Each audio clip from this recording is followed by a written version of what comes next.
Novel Sunita Lashari episode 2 please don't copy paste without my name and permission. گہری شام میں اس اڈے نما کلب کی رونق میں وقتاً فوقتاً اضافہ ہوتا جا رہا تھا۔ گلی کے گنڈے اور آوارہ لڑکے یہاں آ کر اپنا دل بہلاتے تھے۔ ایک قسم کا اس علاقے کو ریڈ لائٹ ایریا بھی کہہ دیا جاتا تھا کہ یہاں جسم فروشی بھی عام تھی۔ یہاں آنے والا کوئی بھی شخص شرافت کا پیروکار ہرگز نہ تھا۔ ارد گرد مردوں اور عورتوں کا ہجوم تھا جو کہ ایک دوسرے کے ساتھ مختلف ٹیبلز پر بیٹھے خوش گپیوں میں مصروف تھے اور کسی نہ کسی کا برا ہی سوچ رہے تھے۔ ایسے میں تیسرے نمبر والے ٹیبل پر 4 مرد بیٹھے ہوئے تھے جن میں 2 کے ہاتھوں میں سگریٹ تو ایک کے ہاتھ میں شراب کا گلاس تھا اور ایک ہاتھوں پر پٹی لپیٹتا ہوا مسکرا کر ان کو دیکھ رہا تھا۔ میں نے سنا ہے کہ تم لوگوں کی قاسم کے ساتھ لڑائی ہوئی ہے، پٹی کرتے ہوئے مصروف سا انگلش زبان میں پوچھ رہا تھا۔ ایسا نہیں تھا کہ اس کے چوٹ لگی تھی، وہ بس فیشن کے طور پر کبھی کبھار کپڑا باندھ لیتا تھا۔ ہاں، برٹ ہنستے ہوئے اس بات میں سر ہلاتا، گلاس ہونٹوں سے لگا گیا۔ اس کے ساتھ ہم نے اچھی خاصی کی ہے، جان بوجھ کر اکڑ دکھا رہا تھا۔ ہم نے بھی اس کی اچھے سے مرمت کر دی، بیچارہ مار کھا کر واپس گیا۔ اس کی بات پر شاذل کو اچھوکا لگا۔ اس نے سنی کا نام نہیں لیا۔ اس کے پوچھنے پر وہ نفی میں سر ہلا گئے۔ پھر تو گیا کام سے۔ اس نے ہاتھ جھاڑے۔ کیوں؟ وہ حیران سے پوچھتے ایک دوسرے کو دیکھ کر آگے کو ہوئے۔ سنی قاسم کی دوست ہے اور اگر وہ قاسم کا بدلہ لینے پہنچ گئی نا تو پھر تم لوگوں کی خیر نہیں۔ وہ کمینگی سے مسکراتا کندھے اچکا گیا۔ سنا ہے اس کا نام کہ بڑی خطرناک عورت ہے، مگر وہ ہمارا کچھ نہیں بگاڑ سکتی۔ اس 2 ٹکی کی عورت سے ڈرنا ہم مردوں کا شیوا نہیں۔ وہ تینوں بے فکر تھے۔ آہا، وہ 2 ٹکے کی عورت۔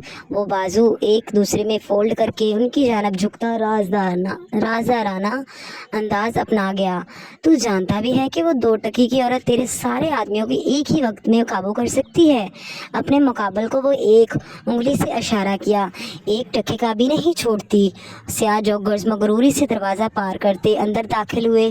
اس کا ایک تھپڑ نہیں سہ سکتے تم، کیونکہ اس کا ہاتھ تھوڑے سے بھی بھاری ہے۔ بلیک ہاف ٹی شرٹ سے گہرے گندمی رنگ کے مسلز نمایاں ہوئے۔ اس کی چال مضبوط اور آنکھوں میں غرور و بے خوفی ہے۔ مضبوط ہاتھ ہلکے سے بلیک ہوڈی کو سر سے اتارتے ہیں تو سیاہ پونی ٹیل ہوا میں ہلکے سے لہرائی۔ اگر وہ یہاں آ گئی تو سیکنڈ سے بھی پہلے برٹ کا آدمی اس کے ہاتھ میں آتا ان کے سامنے ہی ٹیبل پر اوندے منہ گرا۔ آ گئی آفت، شاذل اچھلا اور وہ تینوں پرخوف نگاہوں سے اوپر دیکھنے لگے جہاں وہ 6 فٹ قد کے ساتھ مغرور چال چلتی جلوہ افروز تھی۔ قاسم اس کی آواز بھاری و سخت تھی، اتنی کہ سننے والا ایک لمحے کو ڈر کا شکار ہو جاتا۔ قاسم زخمی حالت میں اس کے سامنے آیا۔ سنی برٹ کی آواز نہ نکلی۔ وہ دیکھنے میں ہی نہایت خطرناک حد تک ستگیر عورت معلوم ہوتی تھی۔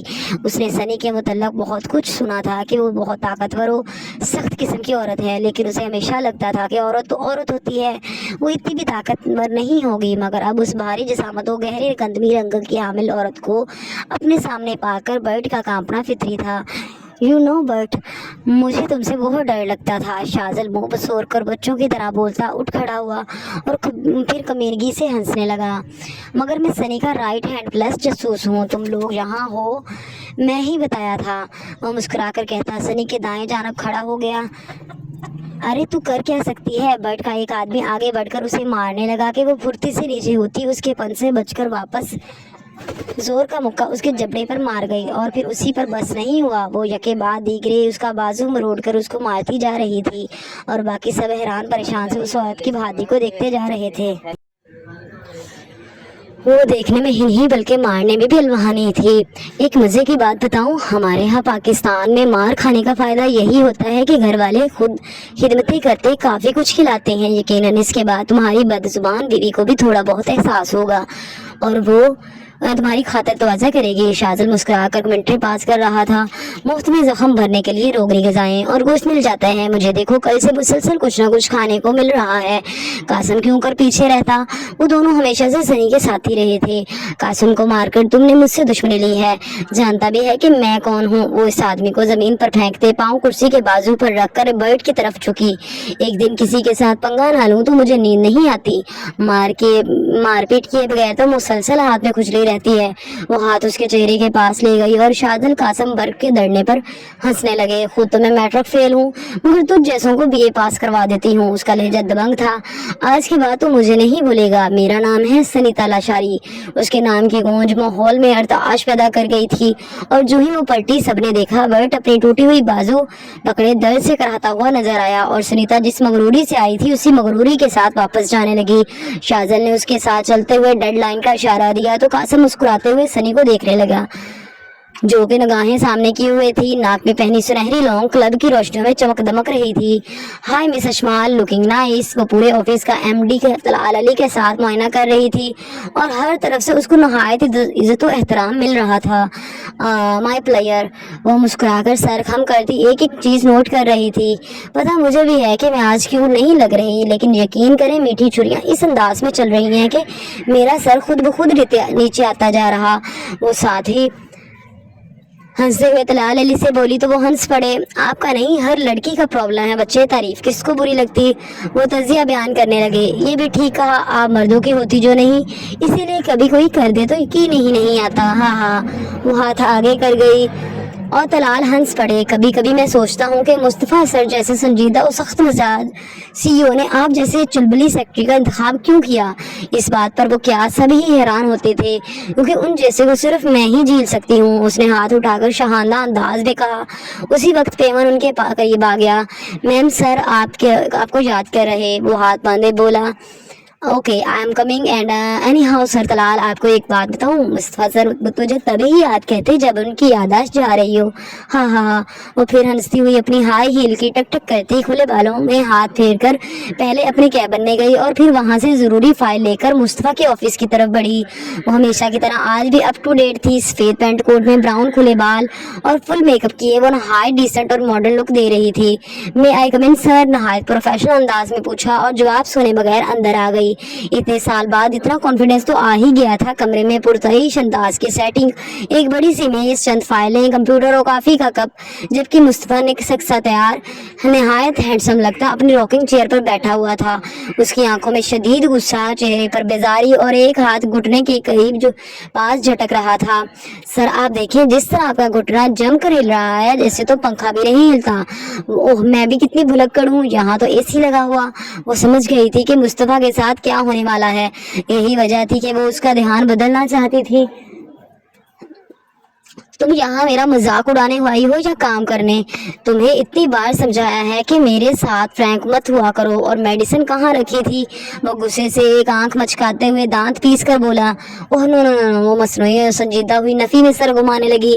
आपसे फ्रैंक होकर मैंने ग्रैंड नहीं होना, और जहाँ तक मेडिसिन की बात है तो वो खत्म हो चुकी थी। अरवान कह रहा था कि जब तक आप उसके पास नहीं जाएंगे मेडिसिन भी नहीं देनी। वो कंधे उचका गई, जब क्योंकि अरवान कई बार उसको समझा चुका था कि रेगुलर चेकअप करवाए और थेरेपी वगैरह भी करवानी होगी, मगर मुस्तफ़ा अपनी सेहत को लेकर इंतहाई लापरवाह था। वो टाइम की कमी का बहाना बनाता रहता था। अरवान का तो मैं वो हाल करूंगा कि मिस अशमाल प्लीज मेडिसिन मंगवाएं, इवन मेरा सर फटने वाला है। वो गुस्से में मेज को ठोकर मारते हुए बोला, सर देखें आपके दिमाग का कोई बटन दब गया है जिसकी वजह से आपके जिस्म का रिमोट आउट ऑफ कंट्रोल हो गया है। कभी आपका हाथ ऊपर कभी टांग नीचे। वो फिर पुलछड़ी छोड़ती ऊपर से मेडिसिन खंगालने लगी। ये आपके मजाक का वक्त नहीं है। You are my assistant, make sure आप ऑफिस तक मेरी चीज़ों का ख्याल रखो। मेडिसिन खत्म हो गई थी तो जहाँ से मंगवाना आपका जिम्मेदारी थी। वो संजीदगी और गुस्से से सांस खींचते हुए बोला, अरे सर आप बुरा क्यों मान रही हैं? देखिए मैंने मेडिसिन मंगवा ली थी, मगर सिर्फ अब की घर जाने से पहले आपको अरवान से मिलना होगा। वो मुस्कुराते हुए बोली, बेशक वो कमाल की जीत थी, इसे किसी सूरत बेइज्जती महसूस नहीं होती थी। यही वजह थी कि वो 3 साल से मुस्तफ़ा के साथ थी और इसकी हर कड़वी कसेली बात को चुटकियों में उड़ाकर हंसी मुस्कुराती थी। मेरी मर्जी होगी तो चला जाऊंगा, आप ऑर्डर मत दें। उसने गुस्से से पांव पटकते हुए कहा, यू राइट सर, आपका दिमाग ही आपकी नहीं मानता तो और किसी की क्या मानेगा। वो मुस्कुराते हुए गिलास और मेडिसिन उसको देकर फाइल पर झुकी उस पर साइन करने लगी। Okay I will go. वो बेबसी से सर पकड़ते हुए मेडिसिन लगल गया। जिस्म का हर हिस्सा दर्द से टूट रहा था। माशाल्लाह जल्दी मान गए हैं। हाँ हाँ, वो खुलकर हंसी और मुस्तफ़ा को हमेशा उसकी हंसी मनहूस तरीन लगती थी। वो मुकाबल को तंग करने के लिए इतना खुलकर हंसती थी कि सामने वाला चीखता भी हो कुछ सुनाई नहीं देता था। इस वक्त भी आधा ऑफिस तो हिल ही चुका था। मिस अशमाल, तुम्हारी स्ट्रॉन्ग हंसी के लिए तुम्हारी तनख्वाह काट लेनी चाहिए। मे भी फिर तुम तहजीब के दायरे में रहकर हंसो। वो दांत भींच गया और अशमाल हंसी रोकने की कोशिश करते हुए फाइल उसके सामने कर गई ताकि अब वो साइन कर दे। सर आई बेट एक दिन आपकी ये कन्वर्जन मेरे कहकों से ही कन्वर्ट हो गई। उसने शेखी बगारी तो मुस्तफा का दिल उसका मुंह नोचने को किया। आई स्वेयर मेरा आधा कन्वर्जन डिसऑर्डर तुम्हारी मनहूने मिन्नत है। वो साइन करते हुए जवाबी कार्रवाई कर गया। दर्द में बदर्जा कमी वाक़या हो रही थी तो दिमाग भी ठिकाने पर आ रहा था। तौबा है, वो मुंह फुला गई, जिसका मुस्तफा पे कोई असर नहीं था, बल्कि उसकी हमेशा से ख्वाहिश रही थी कि वो मुंह फुला कर रखे। उसे लड़कियों का आसपास होना जहर लगता था और उसके एक बच्ची का बाप होने की बना पर ज्यादा लड़कियां भी उसकी तरफ नहीं बढ़ती थीं। कुछ वो नहायत गसीला और संजीदा मिजाज इंसान था। अशमाल जैसी चुलबुली लड़की को असिस्टेंट के तौर पर बर्दाश्त करना उसकी मजबूरी थी। पहली बात, वो एग्रीमेंट के तहत उसको बिला वजह निकाल नहीं सकता था। दूसरा, वो नहायत प्रोफेशनल और ज़हीन लड़की थी। मुस्तफा हमेशा उसके काम को लेकर ममनून रहा था। उसका काम बेहतरीन था। फिर वो उसकी पर्सनल डॉक्टर अवान हैदर की फर्स्ट कज़न थी। इसमें सवाए तेज ज़बान और शरारती दिमाग की कोई कमी ना थी, और ये कमी भी मुस्तफा को लगती थी क्योंकि वो बहुत कमगो और संजीदा था। सारा दिन लेटी रहा कर, कभी उठकर काम ना करना। वो जो जोरों शोर से अपने पेपर की तैयारी कर रही थी, खाला की गुस्सीली दबंग आवाज पर हड़बड़ाकर उठ खड़ी हुई। बाहर आओ जल्दी से, वो चीखी तो आयजा चप्पल पहनकर दुपट्टा अच्छे से लेती बाहर को भागी। जी खाला, अंदर क्या कर रही थी? घर की तफसीली सफाई तेरा बाप करेगा, वो चीखी। मैंने सफाई कर तो दी थी खाला, अब तो पेपर तैयार करना था, मासूमियत से कहते अपना दिफा किया। बकवास बंद करो, किचन में अभी भी बर्तन पड़े हैं, और दूसरी बात, मैं कितनी बार तुमको मना कर चुकी हूँ कि अपनी जुबान को मेरे सामने कम चलाया करो। मैं तुम्हारा वो इलाज करना कि याद रखोगी। पेपर गया भाड़ में, अभी बर्तन धो के जल्दी से शाम की हंडियां रखो। माँ बाप ने सर से उतार कर मेरे पल्ले डाल दिया। मुफ्त का माल खिलाई जाओ उसको। वो उसको अच्छा खासा बेइज्जत करके दूसरे कमरे में चली गई और आयजा भीगी पलकों के साथ किचन में जाने लगी। सिंक में मिल्क शेक के गंदे बर्तन पड़े थे। वो बाजू से कमीज ऊपर करके बर्तन धोने लगी। वो सब जो कुछ भी बनाते सिर्फ अपने लिए बनाते। आयजा को सिर्फ खाना मुश्किल बातें सुनाकर देते थे।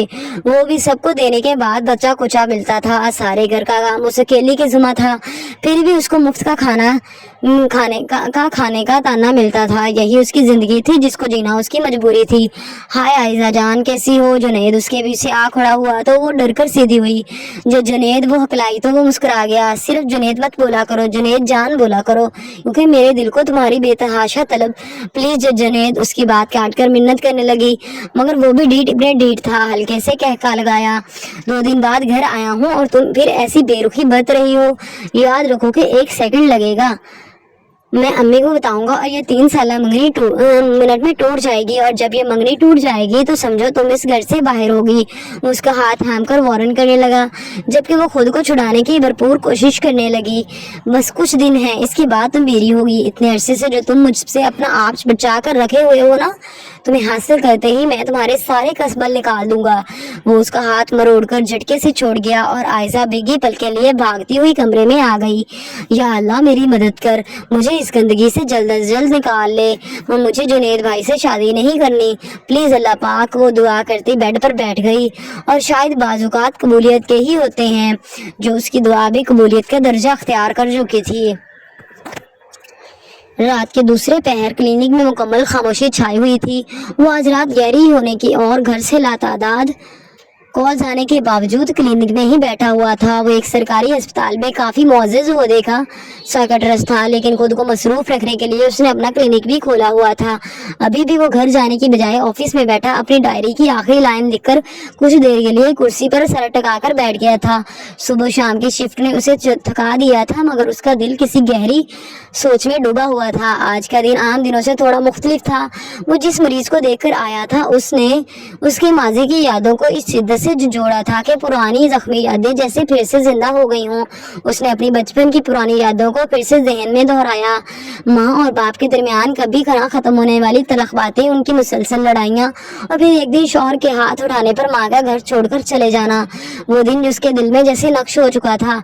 माँ के जाने के बाद बाप की दूसरी शादी, और फिर उसको किसी ने ना पूछा, ना समझा कि वो क्या महसूस कर रहा है। वो अपने ही घर में एक अजनबी बनकर रह गया था, लेकिन सद्देशुक्र उसकी सौतेली माँ नहायत रहमदिल और मोहब्बत करने वाली थी। मगर वही बात उससे लगता उसका कोई भी नहीं है। जब वो 10 साल का हुआ तो उसकी माँ अकेलेपन से तंग आकर वापस आ गई थी, और तब से आज तक सब उससे मोहब्बत जताने को जंग अजीम खड़ी करते आ रहे थे। उसका बाप पहले एक बीवी से लड़ता था, अब दोनों से लड़ाई का आगाज कर लेता, और लोग हैरान हो जाते थे जब वो दोनों मिल जाती और अपना मुश्तरका अकलौता शौहर पीस डालती थी। अरवान हैदर ने अपने इर्द गिर्द देखा, ये क्लिनिक उसके लिए एक पनाहगाह बन गया था।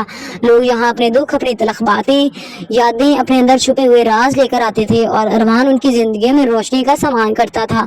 मगर इस रोशनी का चिराग जलाने वाले अरवान के अपने अंदर भी कई राज दफन थे। आज जब एक नौजवान मरीज ने अपने वालिदैन के दरमियान तलखियों और नफरत की कहानी सुनाई तो अरवान को अपने बचपन के वो जख्म याद आ गए जो अभी तक उसके अंदर कहीं मौजूद थे। हर लफ्ज जैसे उसके दिल में खंजर की तरह लग रहा था। वो मरीज, जिसका नाम फहीम था, अपने वालिदैन के साए से खौफजदा था। उसने डॉक्टर अरवान से कहा था, डॉक्टर साहब, मुझे लगता है कि मैं अपने माँ बाप की दुश्मनी के बीच एक हारे हुए कैदी की तरह हूँ। ये बात सुनकर अरवान के दिल में एक भारी सन्नाटा छा गया। अरवान को अचानक अपने वालिदैन का आखिरी झगड़ा याद आया। वो रात जब माँ ने रोते हुए कहा था, अरवान, कभी किसी से इतनी उम्मीदें ना बांधना कि वो तुम्हारे दिल को तोड़कर चला जाए। और वो आज तक यही कहती थी। शौहर की बेवफाई उनके दिल में बहुत बड़ा खला पैदा कर गई थी। शायद औलाद के लिए भी इतना ही जहरीला होता जितना औरत के लिए। जब कोई मर्द उनको पीछे छोड़कर दूसरी शादी कर ले। अरवान ने बहुत बार अपने कमरे में बंद होकर सोचा था कि आखिर इस सब का अंजाम क्या होगा। उन तीनों की लड़ाइयों से वो एक ऐसी तन्हाई में डूब गया जिससे वो कभी बाहर ना निकल सका। लेकिन ये भी सच था कि वो ज़ाहिरी तौर पर नहायत खुश अखलाक और हंसी मजाक का हामिल शख्स था। अरवान ने अपनी डायरी की तरफ देखा जो उसके बचपन से उसकी गम की गवाह बनी हुई थी। कभी कभी इंसान अपने आप को एक कैदी की तरह महसूस करता है। अपने ही अंदर के कैद खाने में मैंने अपनी जिंदगी के इस दर्द को हमेशा अपने काम में छुपा कर रखा, मगर ये दर्द कभी खत्म नहीं हुआ। शायद यही मेरी जिंदगी का सबसे बड़ा मामा है। ये दुख मेरे अंदर की तरीके है और मैं जानता हूँ कि इस तरीके का कोई इख्तिताम नहीं, मगर शायद इसी तरीके में कहीं मेरी ताकत भी छुपी है। लिखते लिखते उसके हाथ रुक गए। उसने सर उठाकर दीवार पर टंगी घड़ी को देखा। रात के 11 बज चुके थे। वो खिड़की के करीब गया और बाहर तारीकी में झांका। उसे महसूस हुआ जैसे वो खुद भी इस तारीकी का हिस्सा है, जैसे उसकी जिंदगी का एक मामा है जिसका हल वो कभी नहीं कर पाएगा। क्या ये दर्द और ये दौरा पाना उसी का नसीब है, या शायद ये सब उसे एक मकसद के लिए दिया गया था? क्या उसे इन जख्मों से गुजरकर औरों को रोशनी देने का रास्ता सजाया गया था? ये अरमान ने गहरी सांस ली और अपनी डायरी में आखिरी जुमला लिखा। कभी कभी हमें अपने जख्मों को बखुशी कबूल करना पड़ता है, उन्हें अपना लेना होता है। शायद ये जख्म हमें याद दिलाते हैं कि हम इंसान हैं, और यही इंसानियत हमें दूसरों के दर्द को महसूस करने का हुनर देती है। शायद मेरे जख्मों का मकसद यही है कि मैं दूसरों के दर्द को समझ सकूं और उनके जख्मों पर मरहम रख सकूं। उसने डायरी बंद की और खिड़की से आसमान की तरफ देखा। उसे लगा जैसे दूर कहीं बादलों के बीच में चांद झांक रहा था। उसे तसल्ली दे रहा था कि उसकी जिंदगी का ये दर्द कभी खत्म नहीं होगा, मगर यही दर्द उसे आगे बढ़ने का हौसला देता रहेगा। यार सनी, वो देख, क्या कमाल की लड़की जा रही है। कासिम ने शलवार कमीज में दुपट्टा गले में लटकाए पास से गुजरती हुई लड़की को देखकर उसे मुखातिब किया तो उसने हंसते हुए शाज़िल को देखकर मुस्कुराते हुए पीछे देखा। उसकी नजरें मर्दाना कशिश ही रखती थी, और उन तीनों की नजरों को महसूस करके वो लड़की शदीद हैरान हुई कि लड़के तो लड़के, ये लड़की उनसे भी 2 हाथ आगे थी। तुझे कैसी लगी? उसने कनखियों से शाज़िल को देखते पूछा तो वो सर खुजाने लगा। सनी, तेरा लेवल और है जानी। वो उसको कंधा मार कर इजहार ख्याल कर गया तो वो उसे गोली से नवाज गई। बाय द वे, इस किस्म का माल इस मुल्क में देखना काफी लुत्फ अमेज है। कासिम ने याद दिलाया तो वो दोनों सर हिलाते हंसे। तुम लोग जानते हो कि एस्टर लात ने हमको इसी साइड पर बुलाया है। शायद पापा ने कोई काम हमारे हवाले करना है, इसलिए हमें जाने का कहा है। कासिम ने उनको याद दिलाना जरूरी समझा तो वो दोनों सर हिला गए। तुम्हारे पापा की याददाश्त में हम तभी आते हैं जब कोई काम आता है। फिक्र ना कर, 2 मिनट का खेल होगा। शाज़िल ने चुटकी बजाई। ठीक है, फिर चलते हैं इस रात को सलाम करने। सनी उठ खड़ी हुई और पॉकेट से बिल के पैसे निकालने लगी। उन तीनों ने इस वक्त अच्छा खासा खाना खाया था और हमेशा की तरह बिल सनी ने ही देना था, क्योंकि उनके बकौल वो उन दोनों की बॉस थी। आज रात का वादा था तुम्हारा कि पार्टी पे जाएंगे, खूब मजा आने वाला है। शाज़िल ने उसको याद दिलाया तो वो हंसी। याद है फिक्र न कर सनी वादे भूलने वालों में से नहीं। उसके जवाब पर कासिम और शाजल मुस्कुरा गए। कासिम ने बाइक स्टार्ट कर लिया तो वो शाजल को बैठने का इशारा करके खुद उसके पीछे बैठ गई।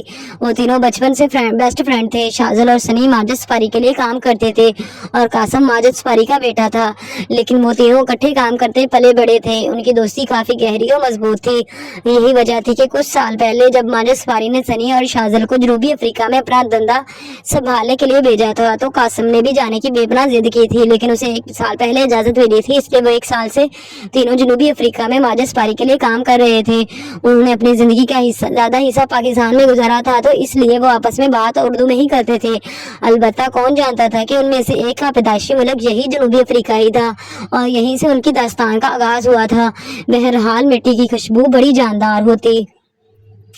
अस्सलाम वालेकुम प्यारे रीडर्स, उम्मीद करती हूँ कि आपको नॉवल की किस्त पसंद आई होगी, दूसरी किस्त भी। और प्लीज